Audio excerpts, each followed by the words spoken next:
Yeah. Can you Labor elaborate laws. on the labor laws as well for foreigners? Yeah, because that is very important.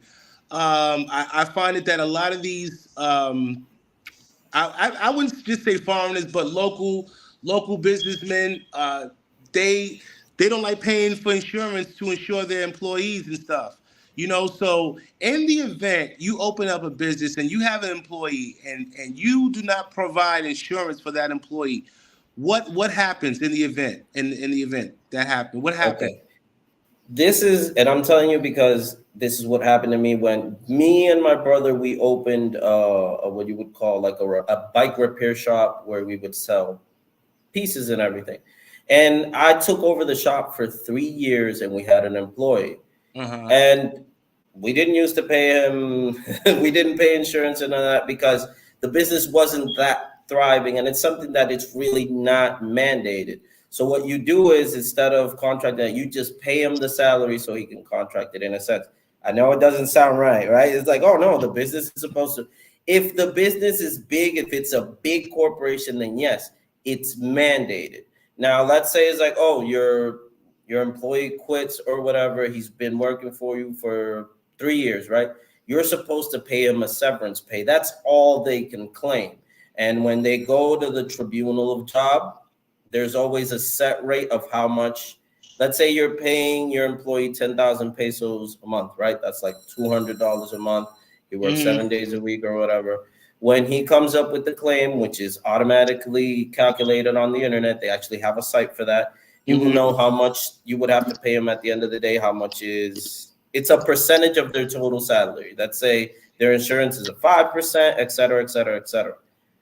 Just not to make a long story short, it's required a lot of the times for big corporations, very big businesses, but small businesses, your employee will be content with you paying them their due salary.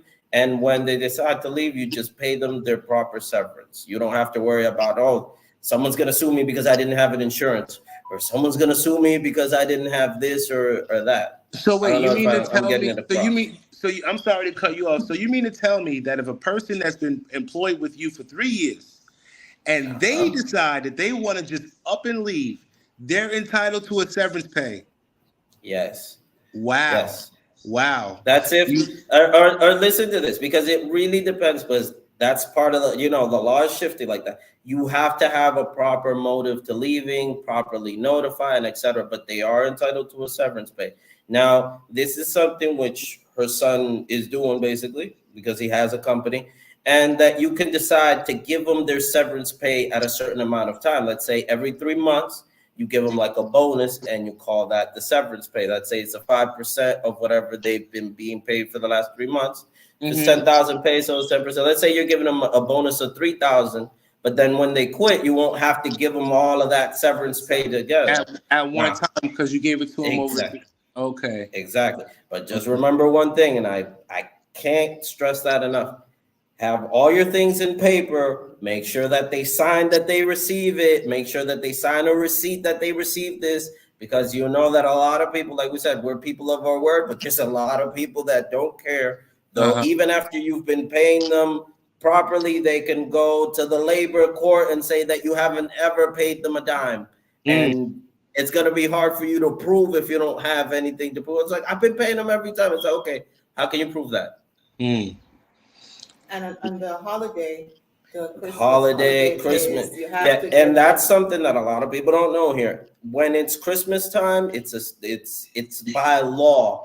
You have to give them a double. Besides, let's say if I'm earning 10,000 pesos a month, on Christmas time, you have to give me double. You have to pay me my salary and double of that.